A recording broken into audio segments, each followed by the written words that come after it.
ബദരീനാഥ ക്ഷേത്രം. ഹിമാലയ മലനിരകളിലെ ഒരു പ്രധാനപ്പെട്ട ഒരു തീർത്ഥാടന കേന്ദ്രമാണ് ബദരീനാഥ് എന്നത്. അവിടെയാണ് ഇപ്പോൾ നമ്മൾ നിൽക്കുന്നത്. ഇവിടെ നിൽക്കുമ്പോൾ നമുക്ക് പ്രത്യേകിച്ച് മലയാളികൾക്ക് ഒരു പ്രത്യേക എന്തു പറയാം, മലയാളികൾക്ക് ഒരു പ്രത്യേക അഭിമാനമുണ്ട്, അതല്ലെങ്കിൽ ഒരു സന്തോഷം. അത് ആ ബദരീനാഥിന്റെ ചരിത്രപരമായ പ്രാധാന്യം കൊണ്ട് തന്നെയാണ്. മലയാളിയായ നമ്മുടെ തെക്കേ ഇന്ത്യയിലെ ആദിശങ്കരനാണ് ഇവിടുത്തെ ക്ഷേത്രം പണിതത് എന്ന് തന്നെയാണ് ഈ ക്ഷേത്രത്തിൽ നിൽക്കുമ്പോൾ ഓരോ മലയാളിക്കും അഭിമാനമാകുന്നത്. ഇത് ക്ഷേത്രത്തിനകത്തുള്ള കാഴ്ചകളാണ്.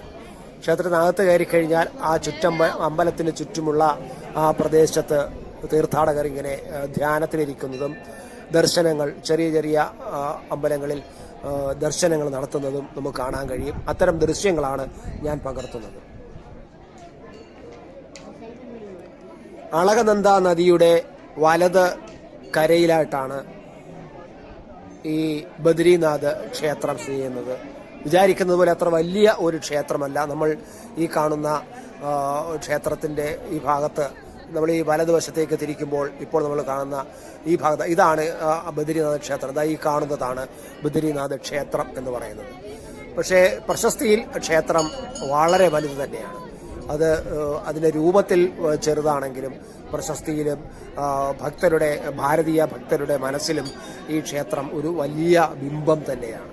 എന്തായാലും ആ ക്ഷേത്രത്തിനകത്തുള്ള എത്താൻ കഴിഞ്ഞതും ആ ക്ഷേത്രം കാണാൻ കഴിഞ്ഞതും ക്ഷേത്രത്തിൻ്റെ ദൃശ്യങ്ങൾ നിങ്ങൾക്ക് വേണ്ടി പകർത്താൻ കഴിഞ്ഞതും വലിയ സന്തോഷമായിട്ട് തന്നെയാണ് എനിക്ക് തോന്നുന്നത്.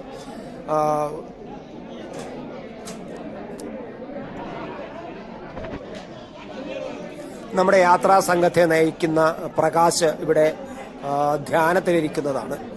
പ്രകാശ് ആണ് നമ്മുടെ ടീമിനെ, ഈ തീർത്ഥാടക സംഘത്തെ നയിച്ചുകൊണ്ട് ഈ പ്രദേശത്തൊക്കെ വന്നത്. പല തവണ ഇവിടെ വരികയും ഇവിടെല്ലാം ഈ പ്രദേശങ്ങളെല്ലാം നല്ല പരിചയമുള്ള ആളുമാണ് പ്രകാശ്.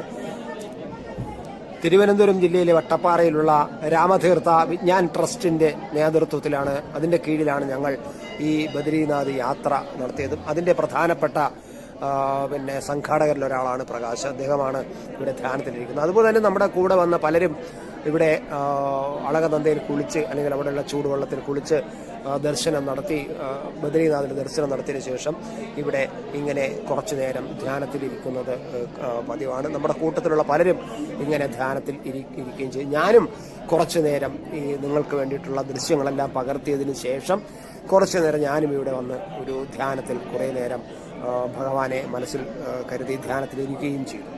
എന്തായാലും ബദരീനാഥ് ഒരു മലയാളികൾക്ക്, ഞാൻ നേരത്തെ പറഞ്ഞു, മലയാളികൾക്ക് വളരെ സന്തോഷം നൽകുന്ന ഒരു ക്ഷേത്രം തന്നെയാണ്. അദ്ദേഹം നമ്മുടെ ശങ്കരാചാര്യർ പണിത ക്ഷേത്രമാണ് ഈ ബദരീനാഥ്. 1000 വർഷങ്ങൾക്ക് മുമ്പാണ് അദ്ദേഹം, അന്ന് ഇവിടെ കാൽനടയായിട്ടാണ് അദ്ദേഹം ഇവിടെ എത്തിയത്. നമ്മളിപ്പോൾ വാഹനത്തിലൊക്കെ എത്തുന്നു, വാഹനത്തിൽ വരാനും ഒക്കെ വളരെ സൗകര്യങ്ങളുണ്ട്. എന്നാൽ അദ്ദേഹം കാൽനടയായിട്ട്, അതായത് 3000-ലധികം കിലോമീറ്ററോളം കേരളത്തിൽ നിന്നും താണ്ടിയാണ് ഇവിടെ എത്തുകയും ഈ പ്രദേശം കണ്ടെത്തുകയും ഇവിടെ ഒരു ക്ഷേത്രം പണിയാൻ അദ്ദേഹം തീരുമാനിക്കുകയും ചെയ്തു. അതെല്ലാം അദ്ദേഹത്തിൻ്റെ, ഒരുപക്ഷെ നമ്മൾ ചിന്തിക്കുമ്പോൾ അതിൻ്റെ എല്ലാം ഒരു കാരണം അദ്ദേഹത്തിൻ്റെ ഉള്ളിൽ ഒരു ഉൾവിളിയോടുകൂടി അദ്ദേഹത്തിൻ്റെ പ്രത്യേകം നിയോഗിച്ചതാണ് ഇതിനു വേണ്ടി.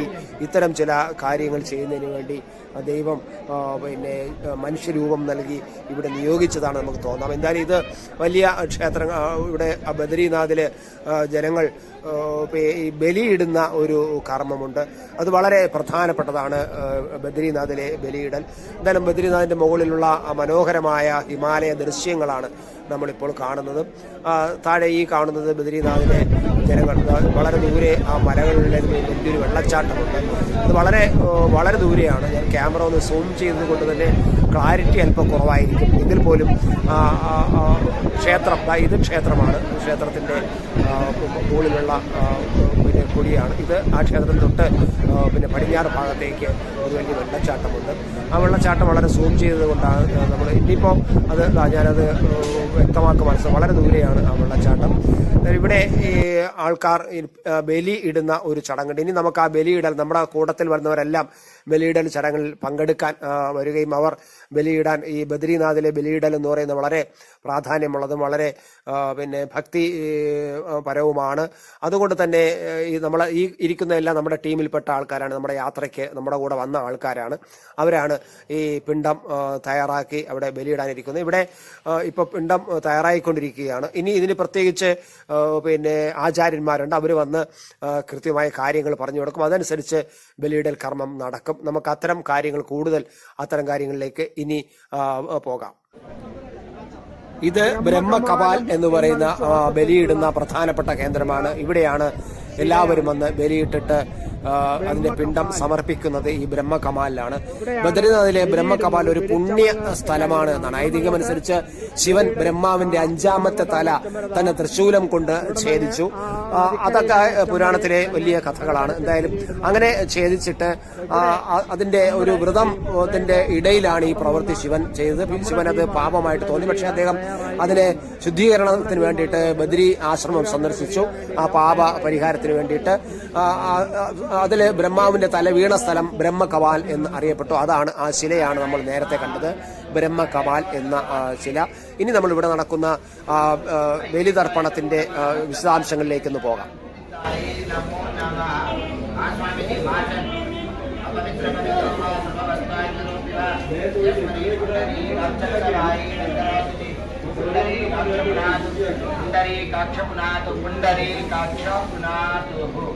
हाँ स्वामी जी, आप नमस्कार करिए। सामने ब्रह्म कपाल है, ब्रह्मशिला। नमस्कार। हाँ, मंत्र रिपीट कीजिए। हरि ओम नमो ब्रह्मा देवाय गौ ब्रह्मा हिताय च जगद्धिताय श्रीकृष्णाय गोविंदाय नमो नमः।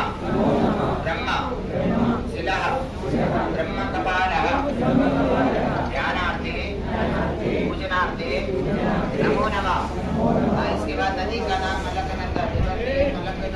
अलकनंदा नमस्कार।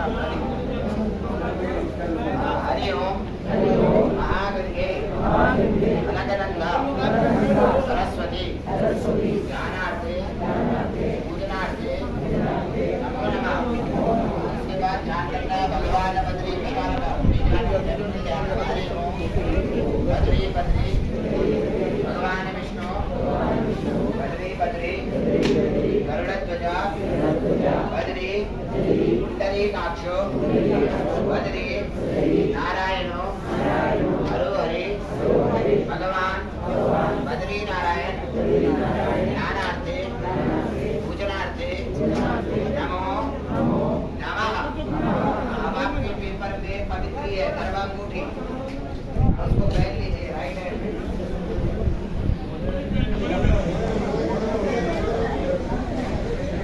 पवित्र गर्भांगूठी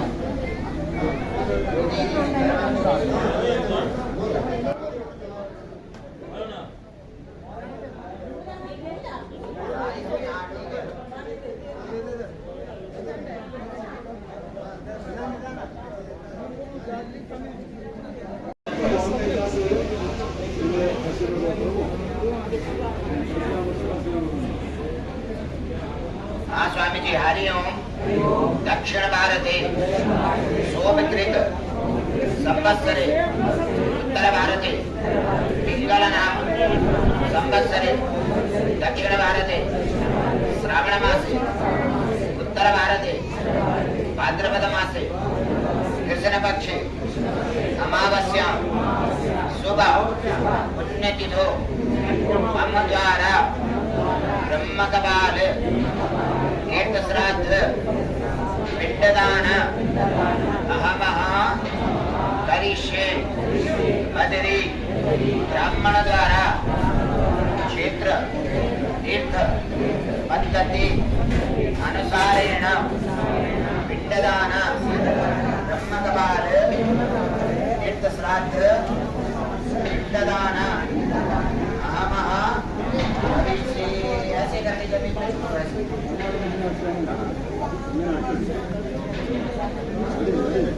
ആസനം ഉണ്ടാക്കണം. വെറുപ്പ കൊണ്ടൊരു ആസനം ഉണ്ടാക്കണം. ഇരിപ്പിടം, പിതൃക്കൾക്ക് ഇരിക്കാൻ വേണ്ടിയുള്ള ഇരിപ്പിടം ഉണ്ടാക്കണം. വെറുപ്പോടെ വിരിച്ചു വെക്കണം.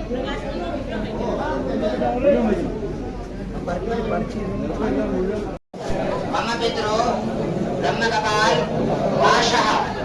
अब इसके वाले से वास करो। प्लेट में रखो, प्लेट।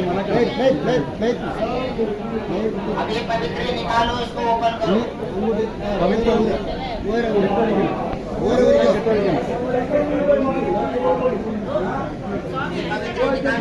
അത് തന്നെ പൗത്രനെ കെട്ടടിക്കണം. उसको वहाँ छोड़ दो जमीन में। അത് തറയിൽ വെക്കണം. തറയിൽ വെക്കണം. ഇതിൽ വെച്ചാൽ തറയിൽ വെച്ചാൽ തറയിൽ. इधर सुनो, मैं आपको चंदन लगाऊंगा। जिसने भोजन दक्षिणा देना उनका मैं टच करके मेरे हाथ में छोड़ देना। അദ്ദേഹം എല്ലാവർക്കും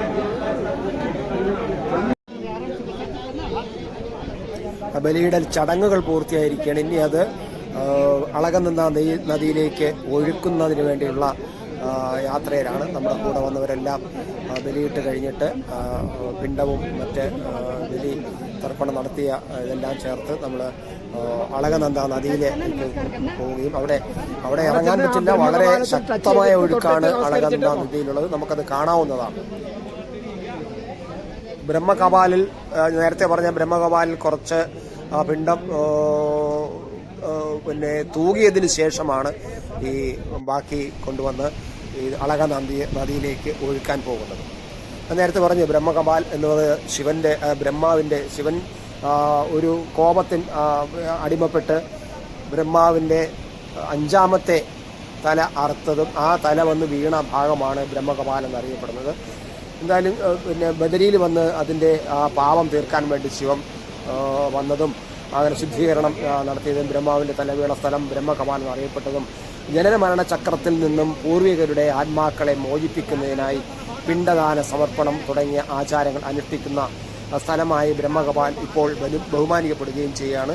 അത് കഴിഞ്ഞതിന് ശേഷം പിന്നെ അളകനന്ദയിലേക്ക് ഈ തൂകാൻ വേണ്ടിയിട്ട്, അതായത് ഒഴുക്കാൻ വേണ്ടിയിട്ട് നമ്മുടെ ഭക്തർ ഇറങ്ങുന്ന കാഴ്ചയാണ്. വളരെ സൂക്ഷിച്ച് ഇറങ്ങേണ്ട സ്ഥലമാണ്. കാരണം വളരെ ശക്തമായ ഒഴുക്കാണ് അളകനന്ദയിലുള്ളത്. ഒന്ന് അതിലേക്കൊന്ന് വീണുപോയാൽ പിന്നെ തിരിച്ച് കയറുക പ്രയാസമാണ്. അടിയൊഴുക്കും മേലൊഴുക്കും വളരെ ശക്തമാണ്. അത് മാത്രമല്ല വളരെ കടുത്ത തണുപ്പാണ്. നിന്ന് കുറച്ച് കഴിഞ്ഞാൽ നമ്മളെ കൈയും കാലും ഒക്കെ ഒന്ന് മരവിച്ചു പോകും. അപ്പോൾ പെട്ടെന്ന് നമുക്ക് തിരിച്ചു കയറാനോ അല്ലെങ്കിൽ ഏതിലെങ്കിലും ഒന്ന് മുറുകെ പിടിക്കാനോ കഴിയില്ല. കാരണം കൈയും കാലും ഒക്കെ മരവിച്ചു പോകും. അതുകൊണ്ട് തന്നെ പ്രത്യേക നിർദ്ദേശമുണ്ട്, താഴെ ഇറങ്ങരുത്. ഇറങ്ങുന്നെങ്കിൽ തന്നെ പെട്ടെന്ന് മുകളിലത്തെ പടിയിലാണ്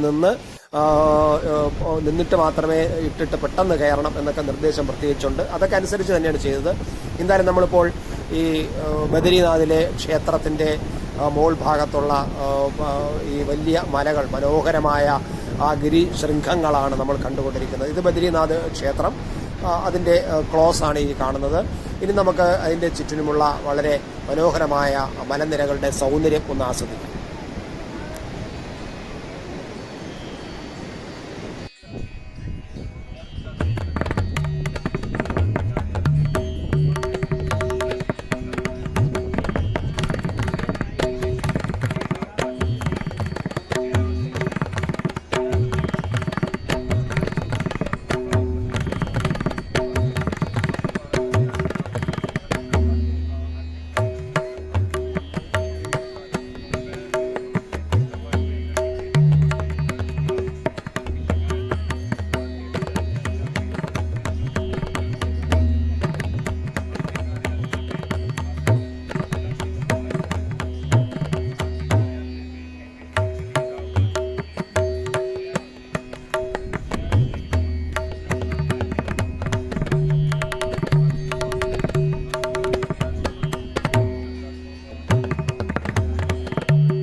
ബദരീനാഥ് ക്ഷേത്രത്തിൽ ദർശനവും കഴിഞ്ഞ് അവിടുത്തെ ബലിതർപ്പണ ചടങ്ങുകളെല്ലാം ചെയ്ത് തീർത്തതിന് ശേഷം തിരികെ ഞങ്ങൾ ക്ഷേത്രത്തിൽ നിന്ന് തിരിച്ചു വരുമ്പോഴാണ് അവിടുത്തെ നിർമ്മാണ പ്രവർത്തനങ്ങൾ ശ്രദ്ധിക്കുന്നതും നിർമ്മാണ പ്രവർത്തനങ്ങൾ കാണുന്നതും.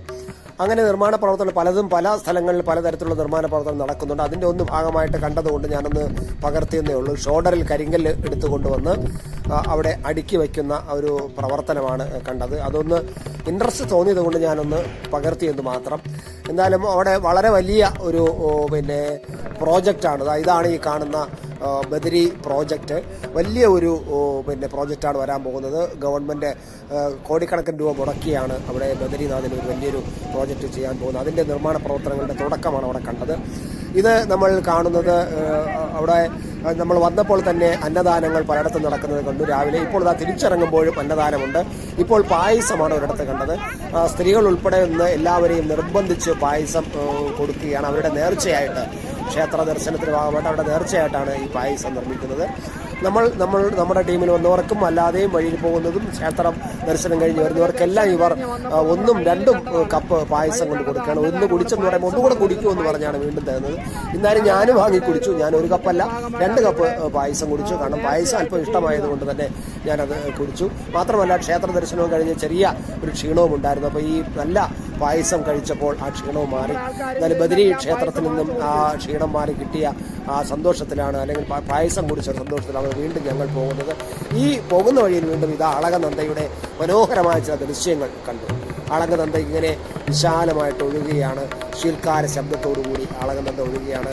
ബദരീനാഥിൻ്റെ സൗന്ദര്യവും ബദരീനാഥിൻ്റെ അഭിമാനവും ഒക്കെ പേറിക്കൊണ്ട് തൻ്റെ കരയിലാണ് ഈ ബദരി ക്ഷേത്രം സ്ഥിതി ചെയ്തതെന്ന ഒരു ചെറിയ ഗർവോടുകൂടി വളരെ ശീൽക്കാരത്തോടുകൂടി ഈ അളകനന്ദ ഒഴുകുന്നതാണ്.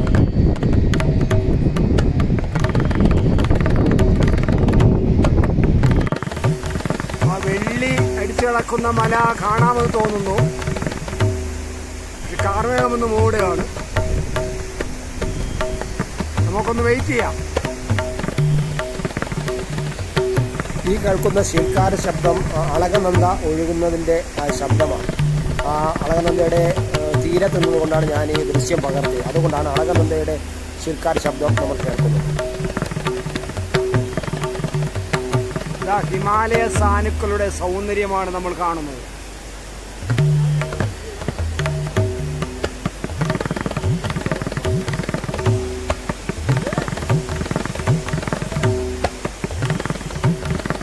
ഇതാണ് ഹിമാലയ സാനുക്കളുടെ സൗന്ദര്യം. ഹിമാലയ സാനുക്കൾ ഇതാ.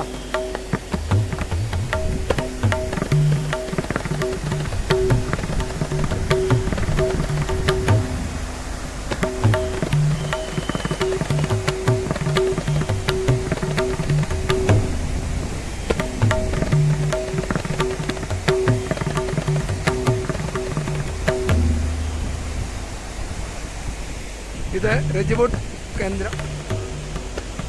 കേന്ദ്രത്തിൻ്റെ സൈനിക കേന്ദ്രമാണ്. ഇതുപോലെ സൈനിക കേന്ദ്രത്തിൽ ആ കാണുന്നതും ഒരു സൈനിക കേന്ദ്രമാണ്. അപ്പോൾ ഇത്തരം സൈനിക കേന്ദ്രങ്ങൾ നിരവധി ഇവിടെയുണ്ട്. നമ്മളൊന്ന് ആലോചിക്കുക, ഇതുപോലുള്ള കിഴുക്കാൻ തൂക്കാൻ മലകൾ കയറിയാണ് നമ്മൾ കാർഗിൽ യുദ്ധങ്ങളൊക്കെ വിജയിച്ചത് എന്ന് ഓർമ്മ വേണം. നമ്മൾ കേരളത്തിലിരുന്ന് കാർഗിൽ യുദ്ധം വിജയിച്ചു എന്ന് പറയുമ്പോൾ, മല പിടിച്ചെടുത്തു എന്ന് നമ്മൾ പറയുമ്പോൾ, ഇതുപോലുള്ള കിഴുക്കാൻ തൂക്കാൻ മലകൾ അതിൻ്റെ ചരിവുകളിൽ കൂടി ശത്രു സൈന്യത്തിൻ്റെ കണ്ണിൽപ്പെടാതെ ഏറ്റവും മുകളിൽ കയറി ചെന്ന് അവരെ പരാജയപ്പെടുത്തി വിജയിക്കുക എന്ന ഒരു തന്ത്രപരമായ വിജയം തന്നെയാണ് നമ്മൾ കാർഗിൽ യുദ്ധത്തിൽ കണ്ടത്. എല്ലാ യുദ്ധത്തിലും ഇതാണ് നമ്മുടെ സൈനികർ ചെയ്യുന്നത്. സൈനികരുടെ ആ ബുദ്ധിമുട്ട്, ആ ആർമിയുടെ ആ ബുദ്ധിമുട്ട് അത്രമാത്രം പ്രശംസനീയമാണ്. നമ്മൾ അംഗീകരിക്കേണ്ടതാണ്. നമ്മൾ വീട്ടിൽ കിടന്ന് സുഖമായിട്ട് ഉറങ്ങുമ്പോൾ നമ്മളെ സംരക്ഷിച്ചു നിർത്തുന്ന ഇത്തരം വൻമലകളെ സംരക്ഷിച്ചു നിർത്തുന്നതും ഈ സൈനികർ അവരുടെ കർമ്മങ്ങൾ കൊണ്ട് തന്നെയാണ്. യാത്രാനുഭവങ്ങളും ദൃശ്യങ്ങളും കൂടുതൽ അറിയാൻ ത്രിലോക് ഭാരതി മലയാളം ചാനൽ സബ്സ്ക്രൈബ് ചെയ്യുക.